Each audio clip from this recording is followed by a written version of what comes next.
আল্লাহ রাব্বুল আলামিন পৃথিবীতে মানুষকে তার খলিফা হিসেবে সৃষ্টি করেছেন। ফেরেশতাদেরকে ডেকে আল্লাহ রাব্বুল আলামিন বললেন, বিসমিল্লাহির রহমানির রহিম, وَإِذْ قَالَ رَبُّكَ لِلْمَلَائِكَةِ إِنِّي جَاعِلٌ فِي الْأَرْضِ خَلِيفَةً।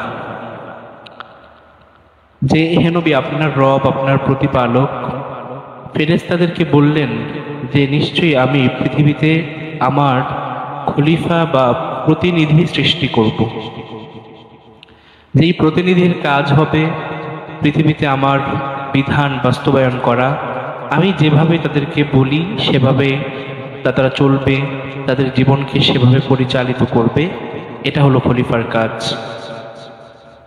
তখন ফেরেশতারা আল্লাহ রাব্বুল আলামিনকে বললেন, قالوا أتجعل فيها من يفسد فيها ويسفك الدماء ونحن نسبح بحمدك ونقدس لك।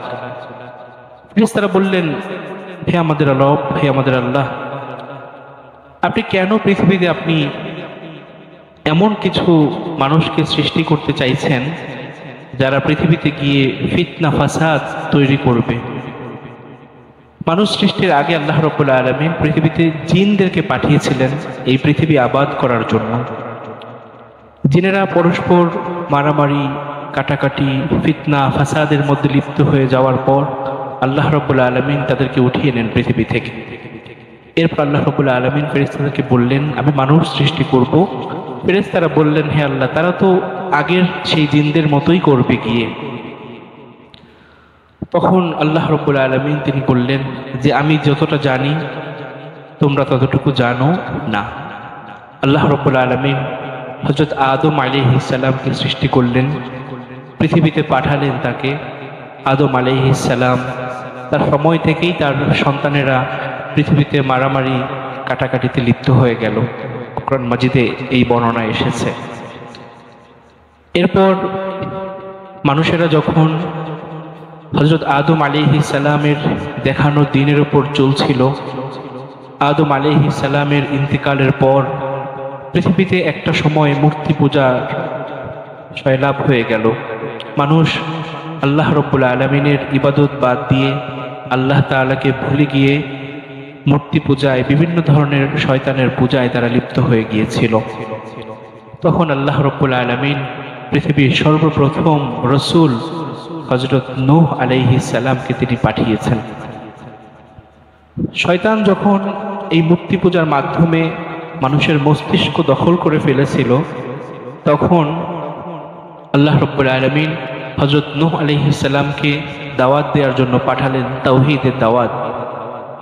কিন্তু সেই সময়টা মানুষের মগজ, মস্তিষ্ক, তাদের মন, তাদের হৃদয় পুরোটাই জুড়ে ছিল মূর্তির ইবাদত, পুরোটাই জুড়ে ছিল শয়তানের প্রভাব। এজন্য মানুষরা নবীদের দাওয়াতকে বিশ্বাস করত না। নবীদের দাওয়াতকে যেন মানুষরা বিশ্বাস করে, এজন্য আল্লাহ রাব্বুল আলামিন নবীদেরকে কিছু বিশেষ বৈশিষ্ট্য দান করেছিলেন, কিছু অলৌকিক ঘটনা, যে ঘটনার কোনো বাস্তব ব্যাখ্যা পাওয়া যায় না, এমন কিছু বিষয় আল্লাহ রাব্বুল আলামিন নবীদেরকে দিয়েছিলেন। পবিত্র কোরআন মাজিদে এগুলোকে আয়াত বলা হয়েছে, আমরা এগুলোকে মুজিজা হিসেবে চিনি। প্রত্যেক নবী রাসূলকে আল্লাহ রাব্বুল আলামিন যাদের উম্মতরা তাদের কথা শুনতো না, বিশ্বাস করতো না, এবং উম্মতরা নবীদেরকে চ্যালেঞ্জ জানাতো যে আপনি যদি সত্য রাসূল হয়ে থাকেন তাহলে আপনি এটা করে দেখান, ওইটা করে দেখান।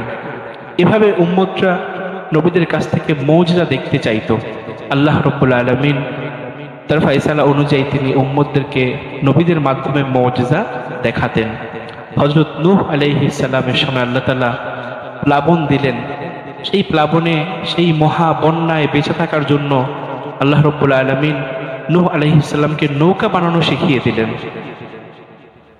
যে নৌকা পৃথিবীতে আগে কখনো ছিল না।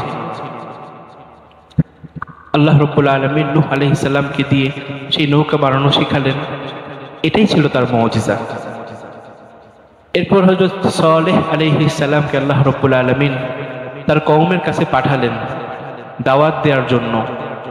তার কওম বলল, তুমি যদি সত্যি রাসূল হয়ে থাকো তাহলে আমাদেরকে একটা মুজিজা দেখাও। আল্লাহ রাব্বুল আলামিন মুজিজা হিসেবে হযরত সালেহ আলাইহিস সালামকে একটা উট দিলেন, যেই উটটা পাহাড় ভেঙে পাহাড় থেকে বের হয়েছিল। সেই উট হযরত ইব্রাহিম আলাইহিস সালামকে মুজিজা হিসেবে আল্লাহ তাআলা অনেক কিছু দিয়েছেন। তার মধ্যে অন্যতম হলো কুলনা ইয়া নারু কুনি বারদান ওয়া সালামান আলা ইব্রাহিম। আল্লাহ তাআলা আগুনকে ডেকে বললেন, হে আগুন, তুমি আমার ইব্রাহিমের উপর সালাম হয়ে যাও, শান্তি হয়ে যাও। ইব্রাহিম আলাইহিস সালামকে আগুনে ফেলে দেয়া হলো, কিন্তু তিনি সেখানে পুড়লেন না, বরং শান্তিতেই তিনি সেখানে ছিলেন। এটাই ছিল তার মুজিজা। এরপর আমরা জানি হযরত মূসা আলাইহিস সালামের ঘটনা। ওনাকে পাঠালেন ফেরাউনের কাছে। আল্লাহ রাব্বুল আলামিন জানেন যে ফেরাউন কখনো তাকে বিশ্বাস করবে না। সে সময় জাদুর অনেক বেশি প্রভাব ছিল, অনেক বেশি প্রচলন ছিল। মানুষ জাদুকে অনেক বেশি ভয় পেত, বিশ্বাস করত। আল্লাহ রাব্বুল আলামিন হযরত মূসা আলাইহিস সালামকে ডেকে বললেন যে, হে মূসা, তোমার হাতের মধ্যে কি? মূসা আলাইহিস সালাম বললেন, ক্বালা হিয়া আসায়, এটা হলো আমার লাঠি। লাঠি দিয়ে কি করি? আতাওয়াক্কাউ আলাইহা ওয়া আহুশু বিহা আলা গনামি ওয়া লিয়া ফিহা মাআরিব উখরা। এটা দিয়ে আমি এটাতে ভর দিয়ে হাঁটি, গাছের পাতা পেড়ে পশুকে খাওয়াই, এছাড়াও অন্যান্য কাজ আমি এই লাঠিটা দিয়ে করি। আল্লাহ রাব্বুল আলামিন বললেন, ফালকিহা ইয়া মূসা, হে মূসা, তুমি এটা নিক্ষেপ করো মাটিতে। মূসা আলাইহিস সালাম নিক্ষেপ করলেন সেটা মাটিতে। অন্য আয়াত আল্লাহ রাব্বুল আলামিন বলছেন, কান্নাহা জান্নুন ওয়াল্লা মুদবিরু ওয়া লাম ইউআদ। লাঠিটা সাপ হয়ে গেল। আল্লাহ রাব্বুল আলামিন মূসা আলাইহিস সালামকে এই মুজিজার মাধ্যমে ফেরাউনের যত জাদুকর ছিল তারা সবাই মূসা আলাইহিস সালামের এই জাদুর কাছে পরাজিত হলো, মুজিজার কাছে পরাজিত হলো। আল্লাহ রাব্বুল আলামিন বললেন, ফাউলকিয়া সাহারাতু সাজিদিন ক্বালু আমান্না বিরাব্বিল আলামিন। হযরত মূসা আলাইহিস সালামের এই মুজিজা দেখে যত জাদুকর সেই মাঠে উপস্থিত ছিল সবাই সাজদায় পড়ে গেল এবং তারা সবাই সমস্বরে বলল, আমান্না বিরাব্বিল আলামিন রব্বি মূসা ওয়া হারুন। আমরা ঈমান গ্রহণ করলাম সেই রবের প্রতি যিনি বিশ্বজাহানের প্রতিপালক এবং যিনি হযরত মূসা আলাইহিস সালাম এবং হারুন আলাইহিস সালামের রব। আমরা সেই রবের প্রতি ঈমান আনলাম।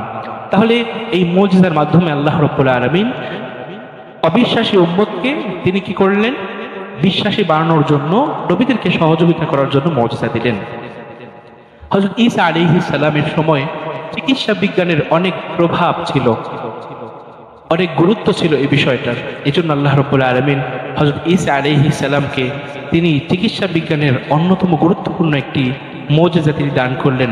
তিনি কুষ্ঠ রোগকে ভালো করার ক্ষমতা আল্লাহ রাব্বুল আলামিন তাকে দিয়েছেন। এবং হযরত ঈসা আলাইহিস সালাম তিনি যখন কোনো মাটি দিয়ে কোনো পাখির আকৃতি দিতেন, সেখানে ফু দিলে সেই পাখিটা জীবন্ত পাখি হয়ে সেটা উড়ে চলে যেত। এটা ছিল হযরত ঈসা আলাইহিস সালামের মুজিজা। যখন বিশ্বনবী সাল্লাল্লাহু আলাইহি ওয়াসাল্লাম তিনি আসলেন পৃথিবীতে শিল্প সাহিত্যের অনেক বেশি প্রভাব ছিল। মানুষ খুব বেশি গুরুত্ব দিত সেই বিষয়গুলোকে। মানুষ খুব আগ্রহ নিয়ে কবিদের রচিত কবিতাগুলো পাঠ করত, সেগুলো শুনত। আল্লাহ রাব্বুল আলামিন আমার নবী সাল্লাল্লাহু আলাইহি ওয়াসাল্লামকে তিনি মুজিজা হিসেবে সেই সময়ের সবচাইতে শ্রেষ্ঠ যে বিষয় অর্থাৎ সাহিত্য হিসেবে আল্লাহ রাব্বুল আলামিন নবী সাল্লাল্লাহু আলাইহি ওয়াসাল্লামকে একটা কোরআন দান করলেন। বলেন না সুবহানাল্লাহ। এই কোরআনকে মুজিজা হিসেবে আল্লাহ রাব্বুল আলামিন দিলেন, যেটা হযরত মূসা আলাইহিস সালামের লাঠির মতো নয় যে মূসা আলাইহিস সালাম ইন্তেকাল করলেন, লাঠিও শেষ হয়ে গেল। হযরত ঈসা আলাইহিস সালামের মতো চিকিৎসা বিজ্ঞানের এমন কোনো বিষয় না যেটা ঈসা আলাইহিস সালাম ইন্তেকাল করলেন, তিনি আকাশে আল্লাহ রাব্বুল আলামিন তাকে উঠিয়ে নিলেন, মুজিজাও শেষ হয়ে গেল। ব্যাপারটা এমন নয়। আল্লাহ রাব্বুল আলামিন নবী সাল্লাল্লাহু আলাইহি ওয়াসাল্লামকে এমন একটি কোরআন দিলেন, যেই কোরআন নবীজি সাল্লাল্লাহু আলাইহি ওয়াসাল্লাম চলে যাওয়ার পরেও আজকের এই পর্যন্ত যেই কোরআনকে আল্লাহ রাব্বুল আলামিন মুজিজা হিসেবেই টিকিয়ে রেখেছেন। বলেন না সুবহানাল্লাহ। রব্বুল আলামিন কোরআন মাজিদে ঘোষণা দিলেন, ইন্না নাহনু নাযালনা যিকরা ওয়া ইন্না লাহু লাহাফিজুন। আমি এই কোরআন আপনার উপর অবতীর্ণ করেছি এবং অবশ্যই অবশ্যই আমি এই কোরআনকে সংরক্ষণ করব, হেফাজত করব। এজন্য এই কোরআনের ভিতরে কোনো কিছু ঢুকেও নাই, এই কোরআন থেকে কোনো কিছু বেরো হয়ে যায় নাই। আল্লাহ রাব্বুল আলামিন এভাবে কোরআনকে সংরক্ষণ করেছেন। যখন বিশ্বনবী সাল্লাল্লাহু আলাইহি ওয়াসাল্লামের কাছে আল্লাহ রাব্বুল আলামিন কোরআন পাঠালেন, কোরআন যখন অবতীর্ণ করলেন, তখন এই কোরআনের ভাষা, এই কোরআনের সাহিত্য, এই কোরআনের শব্দের গাঁথনি, শব্দের ব্যবহার দেখে আরবের যারা সাহিত্যিক ছিল, আরবের যারা কবি ছিল, তাদের মাথা গরম হয়ে গেল। তারা বুঝতেই পারলো না যে এমন একটা সাহিত্য, এমন একটা গ্রন্থ, এমন একটা কিতাব কিভাবে এমন একজন মানুষ বলতে পারে যে মানুষটা পৃথিবীতে কখনোই কারো কাছে কোনো কিছু শিখে নাই। বলেন না সুবহানাল্লাহ। আল্লাহ রাব্বুল আলামিন এই কোরআন দিয়ে তাদের মাথা একেবারে হয়রান করে দিলেন, তাদেরকে অস্থির করে দিলেন এই কোরআন দিয়ে। বিশ্বনবী সাল্লাল্লাহু আলাইহি ওয়াসাল্লাম যখন এই কোরআন তাদের সামনে তেলাওয়াত করতেন, তখন তারা বলতো, ওয়াইদা তুতলা আলাইহিম আয়াতুনা ক্বালু ক্বাদ সামি'না লাউ নাশাউ লাকুলনা মিসলা হাদা ইন হাদা ইল্লা আসাতিরুল আউয়ালিন। বিশ্বনবী সাল্লাল্লাহু আলাইহি ওয়াসাল্লাম তিনি যখন মক্কার ওই কবি সাহিত্যিকদের সামনে কোরআন তেলাওয়াত করতেন, তখন তারা বলতো যে ক্বাদ সামি'না, আমরা তো শুনলাম তোমার কিতাব, তোমার তেলাওয়াত, লাউ নাশাউ লাকুলনা মিসলা হাদা, যদি আমরাও চাই তাহলে এমন কোরআন তো আমরাও আনতে পারি, তুমি যা বলো এগুলো তো আমরাও বলতে পারি। আল্লাহ রাব্বুল আলামিন নবী সাল্লাল্লাহু আলাইহি ওয়াসাল্লামকে সান্ত্বনা দেওয়ার জন্য আদ জাতি, সামুদ জাতির ঘটনা তিনি কোরআন মাজিদে নবীজিকে শোনাতেন। নাহনু নাকুসু আলাইকা আহসানাল কসস, ইউসুফ আলাইহিস সালামের ঘটনা আল্লাহ রাব্বুল আলামিন নবীজিকে শোনাতেন। নবী সাল্লাল্লাহু আলাইহি ওয়াসাল্লাম সাহাবায়ে কেরামকে এই ঘটনাগুলো শোনাতেন। তখন তারা এগুলো শুনে তারা বলতো যে লাউ নাশাউ লাকুলনা মিসলা হাযা, হে মুহাম্মদ তুমি যেই কোরআন তেলাওয়াত করছো, আমরা যদি চাই তাহলে আমরাও এমন কোরআন বানাতে পারবো। তখন আল্লাহ রাব্বুল আলামিন তিনি সূরা বনী ইসরাঈলের মধ্যে আয়াত অবতীর্ণ করলেন যে কুল লা ইন ইজতামাআতিল ইনসু ওয়াল জিন্নু আলা আন ইয়াতু বিমিসলি হাযাল কুরআন লা ইয়াতুনা বিমিসলিহি ওয়ালাউ কানা বা'দুহুম লিবা'দিন যাহিরা। রব্বুল আলামিন বললেন, এই পৃথিবীর মধ্যে যত মানুষ আছে, যত জিন আছে, সবাই মিলেও যদি চেষ্টা করো তোমরা এই কোরআনের মতো একটা কোরআন নিয়ে আসতে, লা ইয়াতুনা বিমিসলিহি, তারা কেউ সবাই মিলেও যদি এটা চেষ্টা করে তাহলেও তারা পারবে না। ওয়ালাউ কানা বা'দুহুম লিবা'দিন যাহিরা, একে অপরকে যতই সহযোগিতা করুক এই কোরআনের মতো তারা কোরআন আনতে পারবে না। কোরআন মাজিদের প্রথম চ্যালেঞ্জ আল্লাহ রাব্বুল আলামিন তাদেরকে বললেন যে তোমরা যেহেতু বলছো যে লাউ নাশাউ লাকুলনা মিসলা হাযা, যে আমরাও যদি চাই তাহলে মুহাম্মদের মতো আমরাও পারি এমন কোরআন বলতে। আল্লাহ রাব্বুল আলামিন বললেন ঠিক আছে, নিয়ে আসো। সূরা বনী ইসরাঈলের মধ্যে আয়াতটা আল্লাহ রাব্বুল আলামিন বললেন তোমরা যদি পারো তাহলে শুধু তোমরা মানুষ না, শুধু আরবের তোমরা কবি সাহিত্যিক তারা না, এবং এই পৃথিবীর মধ্যে যত মানুষ আছে, যত জিন আছে, আমরা তো জানি মানুষের চেয়ে জিনের ক্ষমতা বেশি। এজন্য আল্লাহ রাব্বুল আলামিন বললেন লা ইন ইজতামাআতিল ইনসু ওয়াল জিন, শুধু মানুষ না বরং যদি জিন আছে তারা সবাই মিলেও যদি চেষ্টা করো, লা ইয়াতুনা বিমিসলিহি, কেউ পারবে না। আল্লাহ রাব্বুল আলামিন প্রথম চ্যালেঞ্জ দিলেন কোরআনের। তারা কি পেরেছিল? তারা পারল না। তারা যদি পারত তাহলে এটা তারা নিয়ে আসতো। তারা যদি এটা পারত নবীজিকে মিথ্যা প্রমাণ করার জন্য, তাহলে পারত, এটা নিয়ে আসতো তারা। এটা তারা করতে পারে নাই। এর ফলে নবীজির সাথে, নবীজি তাদের অনেক আত্মীয়, অনেক কাছের মানুষ ছিল বিশ্বনবী সাল্লাল্লাহু আলাইহি ওয়াসাল্লাম। মক্কার সবার প্রিয় মানুষ ছিলেন নবীজি সাল্লাল্লাহু আলাইহি ওয়াসাল্লাম। নবীজির সাথে কারো সম্পর্ক খারাপ হতো না। তারা একটা কোরআন নিয়ে আসতো, এসে বলতো হে মুহাম্মদ নাও তোমার মতো কোরআন, সুতরাং তুমি এই তাওহীদের দাওয়াত আমাদেরকে দিও না। তারা পারে নাই সেটা। তারা এটা না করে, না পারার কারণে নবীজিকে নির্যাতন করেছে, নবীজির সাথে সম্পর্ক বিচ্ছিন্ন করেছে।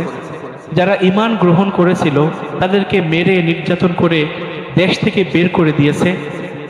নবীজি সাল্লাল্লাহু আলাইহি ওয়াসাল্লাম এবং সাহাবায়ে কেরামকে বয়কট করে তারা শিয়াবে আবু তালিবের মধ্যে আটকে রেখেছে। নবীজির সাথে কেনা বেচা বিবাহ এগুলো কিছুই তারা করতো না, এগুলো সব বাদ দিয়ে দিয়েছিল। এরপর যখন নবীজি সাল্লাল্লাহু আলাইহি ওয়াসাল্লাম তারা ফেরাতে পারছে না, নবীজিকে মেরে ফেলার তারা চক্রান্ত করেছিল, নবীজিকে দেশ থেকে বের করে দেওয়ার চক্রান্ত করেছিল, নবীজিকে বন্দী করার চক্রান্ত করেছিল। যদি তারা কোরআনের মতো একটি কিতাব রচনা করতে পারত, তাহলে এত সব কিছুই তাদের করা দরকার ছিল না। বদর হতো না, উহুদ হতো না, খন্দক হতো না, মক্কা বিজয়ে হুনাইনের যুদ্ধ হতো না, কিছুই হতো না যদি তারা এটা পারত। এরপর নবীজি সাল্লাল্লাহু আলাইহি ওয়াসাল্লাম এরপর কোরআন অবতীর্ণ হচ্ছে, তারপরেও তারা সেই কোরআন পড়ছে না, সেই কোরআনের উপর বিশ্বাস করছে না। তারা বলছে ইন হাদা ইল্লা আসাতিরুল আউয়ালিন, মুহাম্মদ সাল্লাল্লাহু আলাইহি ওয়াসাল্লাম তিনি যেই কোরআন তোমাদেরকে শোনাচ্ছে এটা তো কোরআন না, এটা কি? এটা তো গল্প, এটা পূর্ববর্তী মানুষদের কিচ্ছা কাহিনী, এটা আমরাও পারি। আল্লাহ রাব্বুল আলামিন কোরআন মাজিদের দ্বিতীয় চ্যালেঞ্জটা তিনি দিলেন তাদেরকে। আল্লাহ রাব্বুল আলামিন বললেন আম ইয়াকুলুনা ইফতারাহ, তারা বলে যে মুহাম্মদ সাল্লাল্লাহু আলাইহি ওয়াসাল্লাম এই কোরআনটা নিজ থেকে বানিয়ে বানিয়ে বলছেন। আল্লাহ রাব্বুল আলামিন তাদের এই কথাই তিনি নকল করলেন, আম ইয়াকুলুনা ইফতারাহ। হে নবী, তারা কি আপনাকে বলে যে আপনি কোরআনটা বানিয়ে বানিয়ে তৈরি করছেন, নিজের থেকে বলছেন এটা ওহী না? ঠিক আছে, কুল আপনি বলে দেন তাদেরকে ফাতু বিআশরি সুওয়ারিম মিথলিহি মুফতারিয়াত ওয়াদউ মান ইসতাতা'তুম মিন দুনিল্লাহি ইন কুনতুম সাদিকিন। তাদেরকে বলেন তারা যেন পুরো কোরআন শরীফের দরকার নাই, তারা যেন 10টা সূরা নিজেরা তৈরি করে নিয়ে আসে, যেই সূরাগুলো কোরআনের মতো, যদি তারা সত্যবাদী হয়ে থাকে। কয়টা সূরা চ্যালেঞ্জ দিলেন? কয়টা? 10টা। কোরআন মাজিদে মোট সূরা কয়টা? 114টা। সেখান থেকে কয়টা চলে আসলো? 10টা। আল্লাহ রাব্বুল আলামিন বললেন কুল ফাতু বিআশরি সুওয়ারিম মিথলিহি মুফতারিয়াতিন ওয়াদউ মান ইসতাতা'তুম মিন দুনিল্লাহ ইন কুনতুম সাদিকিন। আল্লাহ রাব্বুল আলামিন ছাড়া যাকে মনে চায়, যার থেকে সহযোগিতা নিতে ইচ্ছে করে, তার কাছ থেকে সহযোগিতা নিয়ে তোমরা কোরআনের 10টি সূরা তৈরি করো কোরআনের মতো। আল্লাহ রাব্বুল আলামিন দ্বিতীয় চ্যালেঞ্জটা দিলেন। কিন্তু তারা কি এই চ্যালেঞ্জ গ্রহণ করেছিল? পারেনি। কি হয়েছিল? কোরআনের মুজিজাটা কোথায়? বিশ্বনবী মুহাম্মদুর রাসূলুল্লাহ সাল্লাল্লাহু আলাইহি ওয়াসাল্লাম যখন রাতের বেলা নামাজে দাঁড়িয়ে কোরআন মাজিদ পড়তেন, তারা নবীজির ঘরের সামনে এসে সেই কোরআন তেলাওয়াত শুনতো। বলেন না সুবহানাল্লাহ। আবু জাহেল, আবু সুফিয়ান এবং আখনাস নামে একজন লোক, এই তিনজন মিলে নবীজির ঘরের পাশে এসে রাতের বেলা কান লাগিয়ে দাঁড়িয়ে থাকতো। তারা তো সেই সময় সাহিত্যিক ছিল, তারা তো ভাষা বুঝতো আরবি। নবীজির এই তেলাওয়াত শুনে তাদের মধ্যে এত প্রভাব তৈরি হয়েছে, কোরআনের তেলাওয়াত শুনে তারা প্রতিদিন আসতে লাগলো। দিনের বেলা যখন তারা তাদের মানুষদের সামনে দাঁড়ায়, সেখানে তারা বলে যে তোমরা মুহাম্মদের কোরআন শুনো না। ওয়াকালা আল্লাযীনা কাফারু লা তাসমাউ লিহাযাল কুরআন, তারা বলছে যখন মুহাম্মদ কোরআন তেলাওয়াত করবে তখন তোমরা সেই কোরআন তেলাওয়াত শুনবে না। ওয়ালগাউ ফীহি লাআল্লাকুম তাগলিবুন, বরং নবীজি যখন কোরআন তেলাওয়াত করবে তখন তোমরা চিৎকার চেঁচামেচি করবে। কেন? যেন এই কোরআনের আওয়াজ অন্য মানুষ শুনতে না পারে। বলেন না সুবহানাল্লাহ। কোরআনের তাফসীরটা এমন, কেউ যদি শুনে সে ঈমান গ্রহণ করে ফেলবে, এই ভয়ে তারা কি করলো? তারা দিনের বেলা বলতে থাকে এটা যে ওয়াকালা আল্লাযীনা কাফারু লা তাসমাউ লিহাযাল কুরআন, জনসম্মুখে তারা ভাষণ দেয় মুহাম্মদ সাল্লাল্লাহু আলাইহি ওয়াসাল্লামের বিরুদ্ধে। ও আমার ভাইয়েরা শোনো, মুহাম্মদ যখন কোরআন তেলাওয়াত করবে তখন সেই তেলাওয়াত তোমরা শুনবে না। কিন্তু যখন রাত হয় তখন তাদের দৃশ্যটা পাল্টায় যায়। যারা এই বক্তব্য দিচ্ছে তারা গিয়ে নবীজি সাল্লাল্লাহু আলাইহি ওয়াসাল্লামের ঘরের সামনে দাঁড়িয়ে থাকে নবীজির তেলাওয়াত শোনার জন্য। একদিন এই তিনজনকে দেখে ফেলেছে। এরপর বলছে যে তুমি তো রাতে দিনের বেলা বললা কেউ যেন কোরআন না শুনে, তুমি তো শুনতেছো। বললো ভাই ভুল হয়ে গেছে, আর আসবো না। এর পরের রাতেও তারা গিয়েছে, পরের রাতেও তিনজনকে দেখে ফেলেছে। এভাবে চলতে থাকে। এরপর আবু সুফিয়ান আল্লাহ রাব্বুল আলামিন তাকে ঈমান গ্রহণের তৌফিক দান করেছিলেন। তো এটা ছিল নবী সাল্লাল্লাহু আলাইহি ওয়াসাল্লাম এবং কোরআন মাজিদ তেলাওয়াতের প্রভাব। এই প্রভাব থেকে বাঁচানোর জন্য মানুষকে তারা কি করলো, যে নবীজি সাল্লাল্লাহু আলাইহি ওয়াসাল্লাম যেহেতু মানুষদেরকে আদ এবং সামুদ জাতির ঘটনা শোনায়, এজন্য তারা বলল আমরাও মানুষদেরকে ঘটনা শোনাবো।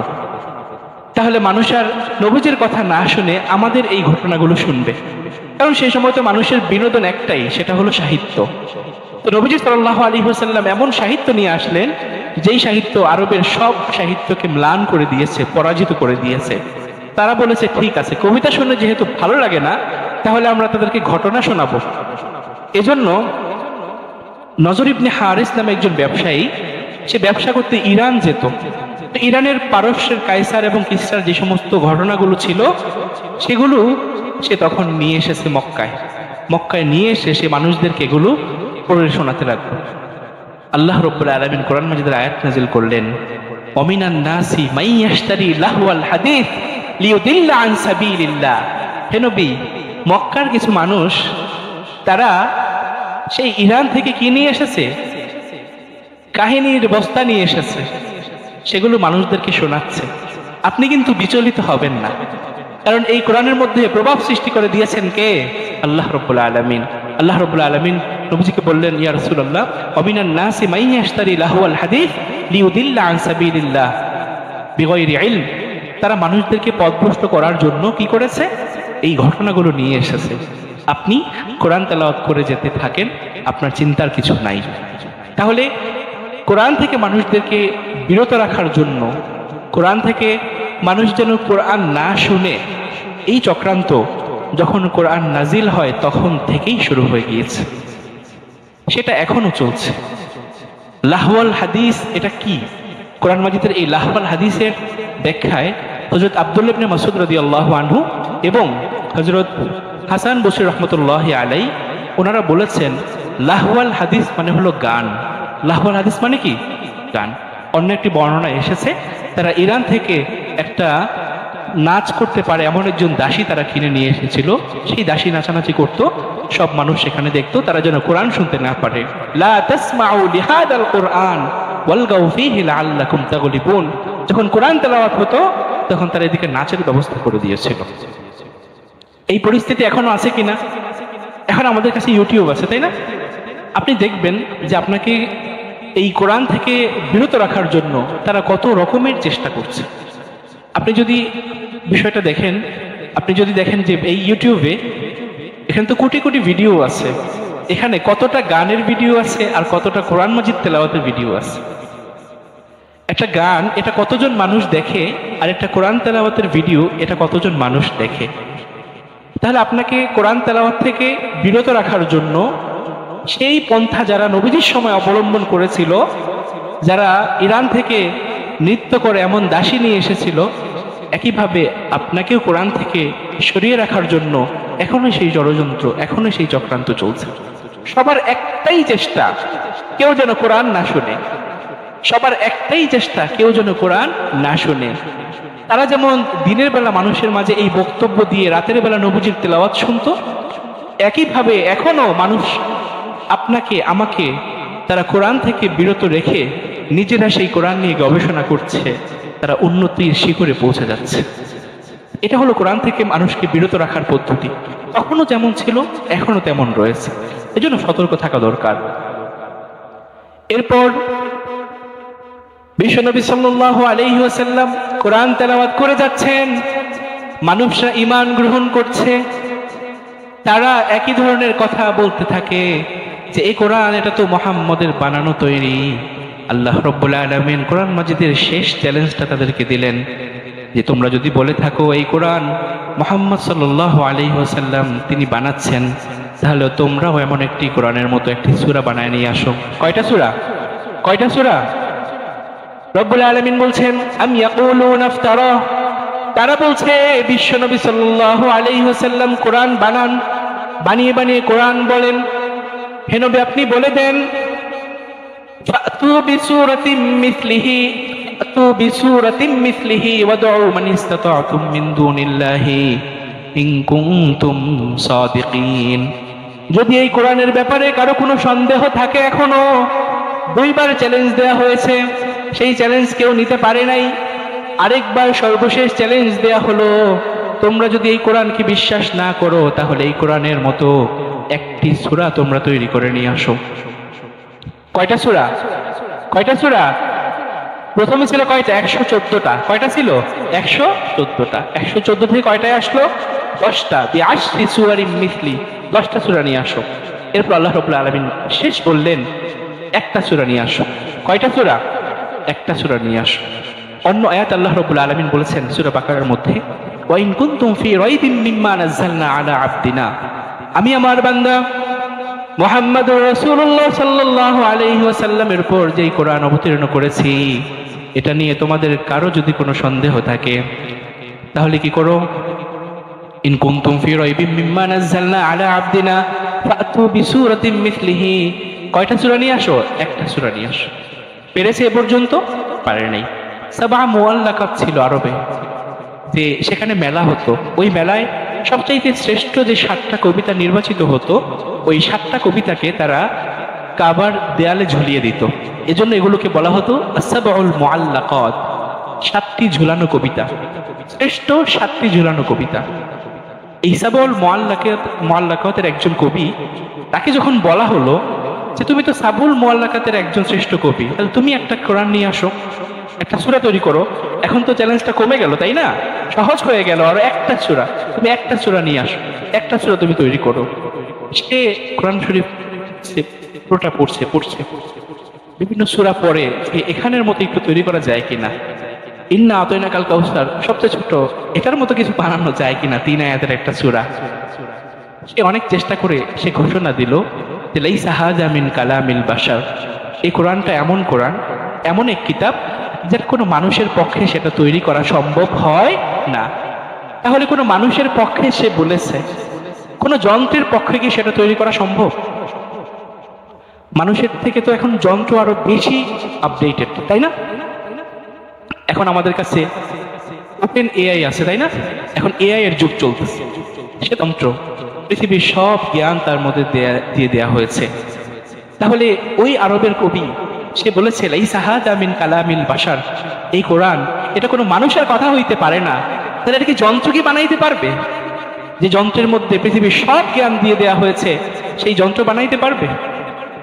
সেই যন্ত্র বলেছে যে এই কোরআন একটা কিতাব, এমন একটা কিতাব, এটা ঐশী গ্রন্থ। এটা কি গ্রন্থ? ঐশী গ্রন্থ। কে বলেছে? এটা চ্যাটজিপিটি বলতেছে। যে তাকে জিজ্ঞেস করলাম আজকে আলোচনার আগে যে তুমি কি কোরআনের মতো একটা কোরআন বানাতে পারবা, অথবা কোরআনের মতো একটা সূরা বানাইতে পারবা? সে বলছে দেখো, আমি তো একটা কৃত্রিম বুদ্ধিমত্তা, আমাকে সব ধরনের জ্ঞান দেয়া হয়েছে আমার মধ্যে, কিন্তু যা কিছুই দেয়া হোক, এই কোরআনের মতো কোনো কিছু তৈরি করা আমাদের পক্ষে সম্ভব না। বলেন না সুবহানাল্লাহ। তাহলে 1500 বছর আগে আরবের শ্রেষ্ঠ কবি যে ঘোষণা দিয়েছিলেন লাইসা হাযা মিন কালামিল বাশার, সেই 1500 বছর পরেও আজকের যান্ত্রিক প্রযুক্তি সেও বলছে কি এই কোরআনের মতো কোনো কোরআন তৈরি করা সম্ভব না। আল্লাহ রাব্বুল আলামিনের চ্যালেঞ্জ এখনো বিদ্যমান, এখনো কেউ চাইলে সেটা চেষ্টা করতে পারে। চেষ্টা করেছিল অনেকে, এর মধ্যে একজন ছিল মুসাইলামাতুল কাজ্জাব, যে নবুয়তি দাবি করেছিল।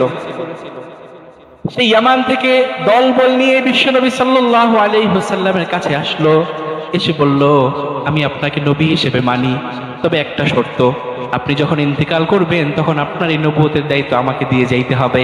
কে বলেছে? মুসাইলামাতুল কাজ্জাব। বিশ্বনবী সাল্লাল্লাহু আলাইহি ওয়াসাল্লাম তাকে দূর দূর করে দাঁড়িয়ে দিলেন। সে চলে গেল ইয়ামানে।